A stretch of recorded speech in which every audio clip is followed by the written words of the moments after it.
we forgot your name. It's okay. Keep going.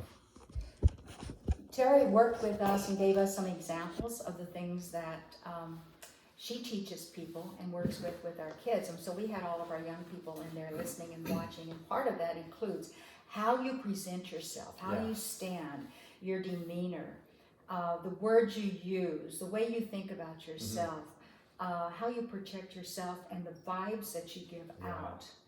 Very, very important. Right.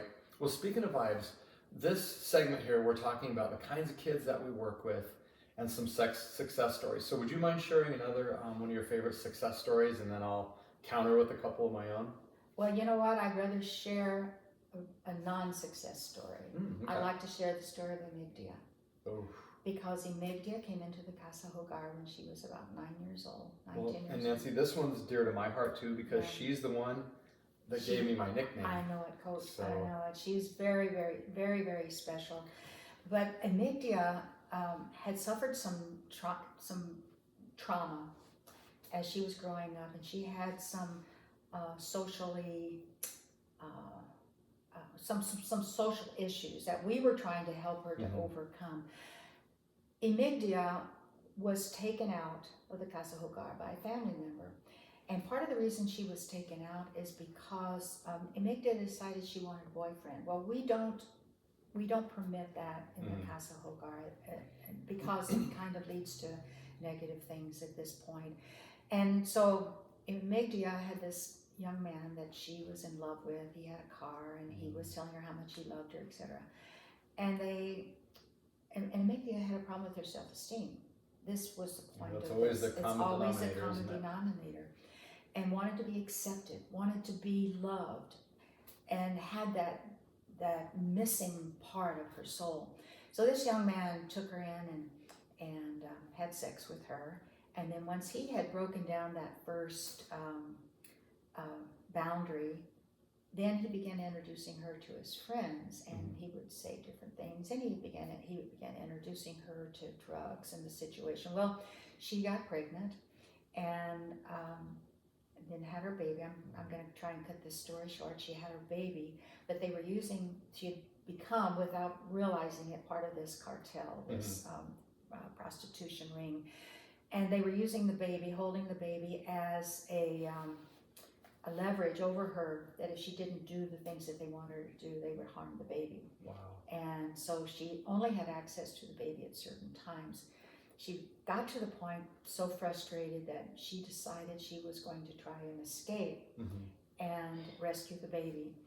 Well, somehow they got word of that through Facebook. I think she was, kids don't realize that what they put up on Facebook, the whole world can see. And she had put something up on Facebook indicating this. Well, they found out about it, and they took her, and they beat her, tortured her, murdered her, and threw her in a ditch. No one knew it was about almost 20 days, and the police had found this body.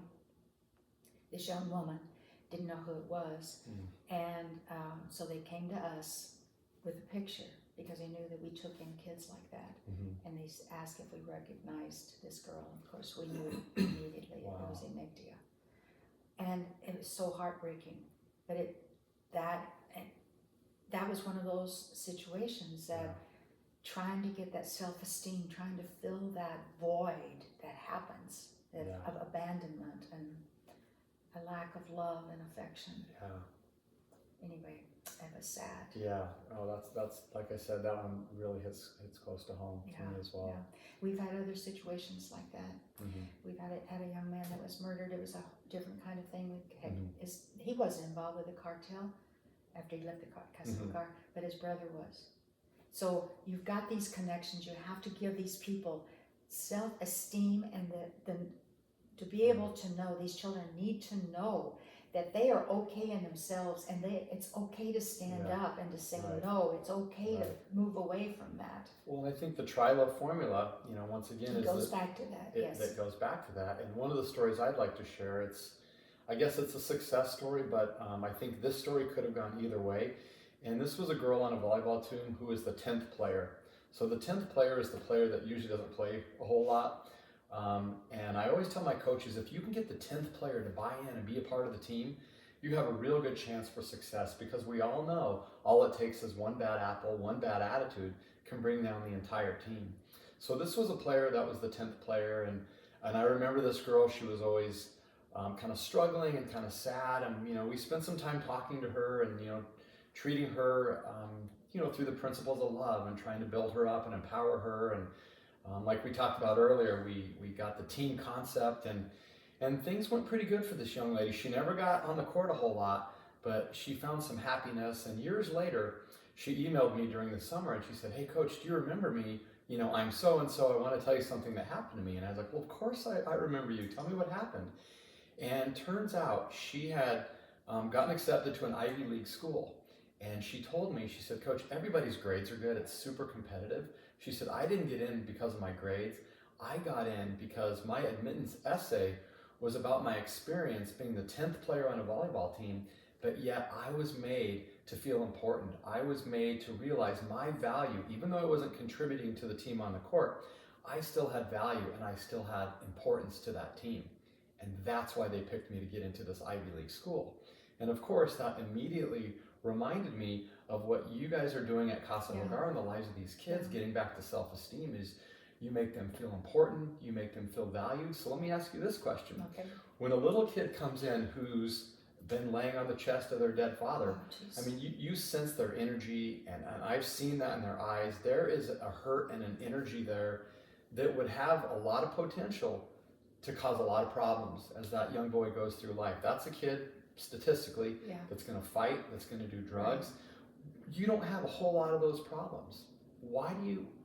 How are you guys able to change the energy of hurt and pain to one of love and acceptance, which you feel when you go to Casa Hogar? When you walk in, you see smiles and you feel it. Boy, it takes a lot, Kevin. But the very first thing we do when a child comes in, of course, the very first thing I do is to hug them and just to hold them close and to say, "This is your home now, and we love you, and God loves you, and you're here because you're very, very special."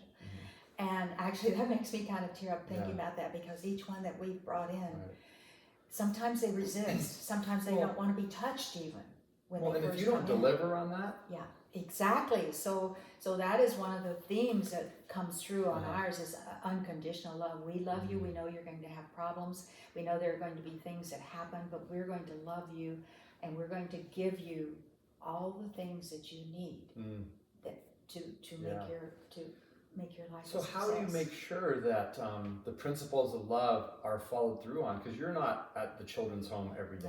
No. How do you make sure that the love and the overriding care is what you promise these kids when they come in with hurt? Well, first of all, you have to have good people. And we've had people there in the past that actually I fired on the spot because they've said, maybe something derogatory to a child. And I said, that's not acceptable. So you have to have standards of the people, and they have to know and understand that this is the most important thing that they can do, and to love that child unconditionally. And every one of our staff members falls into that category. Our social worker, Dr. Gieber, all of our house mothers, the people even who do the food. When we first started, I remember one time the lady that was doing the cook, if she didn't like the way one of the kids acted or did something, she would give them, let's say they had a smaller portion, or a chicken neck, right, or something like that, because that was her way to punish them. And I said, no, that will never happen. These kids are to be treated with love and acceptance, and we have different programs that fall into that. A lot of the programs fit into your the system. Well, and that's what we're going to talk about in the next segment. We're going to talk about programs, because that is what has made obviously your organization successful, and that is what has made our organization successful, is this TriLove formula that we're always talking about. And I have a story to tell you that you don't know, and this is so exciting to me. There was a girl that came down to Casa Hogar our first year 10 years ago, and like so many kids that come down and experience Casa Hogar, her life was radically changed, and she went off in a completely different direction when she came back. She was more grateful, more humble, but she kind of took it a step further. And she sent me a photo last week, and it was of this dog. And I was like, "Oh, you get a puppy?" She's like, "Coach, I got my degree in counseling now. this is my therapy dog. I got to go pick out a puppy therapy dog. I get emotional as I tell you this. And I know for a fact that she is in that profession now with this beautiful dog that's going to comfort and impact lives because of her experience I at think Casa you have Hagar. other experiences, other girls that have come and then they've gone back and it's changed their lives so much. And we do other groups that have come in and it's the same thing. They come in and their lives are changed. It is. It's life changing. So this segment is going to wrap up where we kind of talked about the kind of kids that we work with and maybe some success stories. In the next segment, please join us because I want to get into the programs, because if it weren't for these programs, if it wasn't for this TriLove philosophy, good things wouldn't be happening. Yes, right. So we'll talk about that next time. Thanks, Nancy. Thank you, Kevin. Boom. Okay. I think we need to move that so that you can